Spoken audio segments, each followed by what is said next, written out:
അപ്പോൾ കഴിച്ച് ഞങ്ങളിത് മോനേനെ ഇറക്കി വിട്ടു. എന്നിട്ട് ഞങ്ങൾ നേരെ പോകുന്നത് പെരപ്പൻ്റെ വീട്ടിലേക്കാണ്.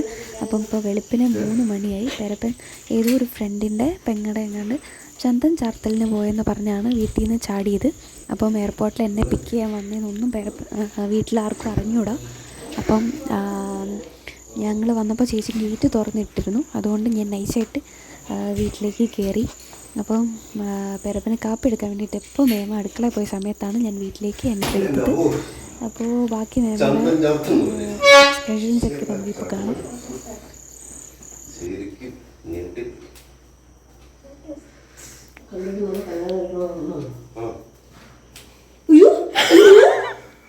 ഗൈസ്, ഇന്നത്തെ നാടകം അപ്പോൾ ഗൈസ്, ഇന്നത്തെ നാടകം ഇവിടെ അവസാനിച്ചു. ഇനി നാളെ രാവിലെ. അപ്പോൾ അതൊക്കെ ഞങ്ങൾ പിറ്റേ ദിവസം രാവിലെ എണീറ്റ് ഒരുങ്ങി. അപ്പം ഇന്ന് അളിയനും ഫാമിലിയൊക്കെ പെണ്ണ് കാണാൻ വരികയാണ്.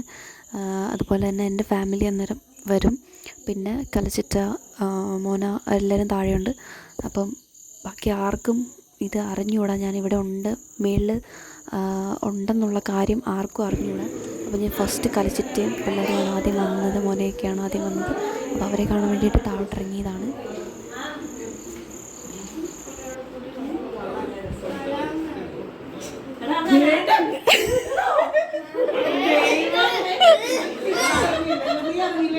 മോനെ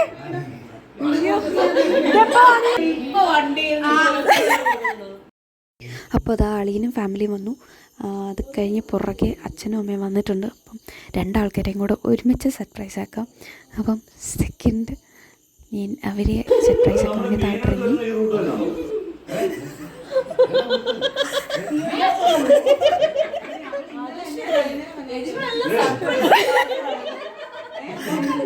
ഇന്നലെ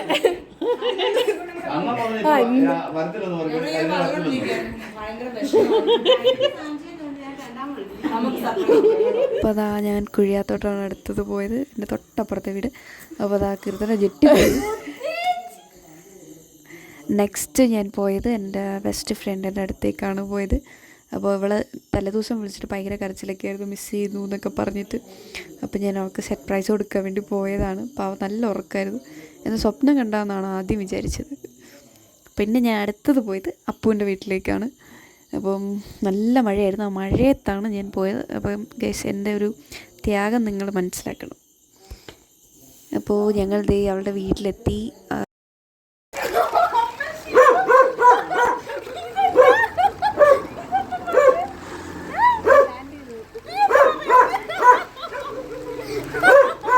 അവളുടെ അമ്മയുടെ ദോശയും ചമ്മന്തി എനിക്ക് ഭയങ്കര ഇഷ്ടമാണ്. അതുകൊണ്ട് ഞാൻ ചെന്നതിന് ഞാൻ ദോശയും ചമ്മന്തി സാമ്പാറും കൂട്ടി ഫുഡൊക്കെ അടിച്ചിട്ടാണ് അവിടെ നിന്ന് ഇറങ്ങിയത്.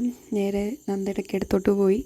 അവളെ ചിറ്റയുടെ സ്റ്റാറ്റസ് കണ്ടുകൊണ്ട് അവൾ നേരത്തെ അറിഞ്ഞു. അതുകൊണ്ട് അവൾക്കൊന്നും സർപ്രൈസ് കൊടുക്കാൻ പറ്റിയില്ല. പിന്നെ മാളു ചേച്ചിയെ വെച്ച് അഡ്ജസ്റ്റ് ചെയ്തു. പിന്നെ ചേച്ചിയെ കണ്ടു, സംസാരിച്ചു. ആമിയും നന്ദയും മാളു ചേച്ചി എല്ലാവരും ഉണ്ടായിരുന്നു. പിന്നെയും ഒരു 3-4 വർഷത്തെ ഗ്യാപ്പ് കഴിഞ്ഞിട്ട് ഞങ്ങൾ കൂടിയതാണ്. അപ്പം ഒത്തിരി സംസാരിക്കാനൊക്കെ ഉണ്ടായിരുന്നു. പക്ഷേ ചേച്ചിക്ക് പോകാൻ സമയം ആയി, അതുകൊണ്ട് പോയി. ഇത്രേ ഉള്ളൂ ഞങ്ങളുടെ സർപ്രൈസിങ് വീഡിയോ. ഇത്രയൊന്നും സെറ്റാക്കുവാൻ പറ്റുമെന്നൊന്നും വിചാരിച്ചല്ല. എല്ലാം പ്ലാനൊക്കെ പൊളിയെന്നാണ് വിചാരിച്ചത്. പക്ഷേ ഞങ്ങൾ വിചാരിച്ചതിലും എല്ലാവരും ഞെട്ടി.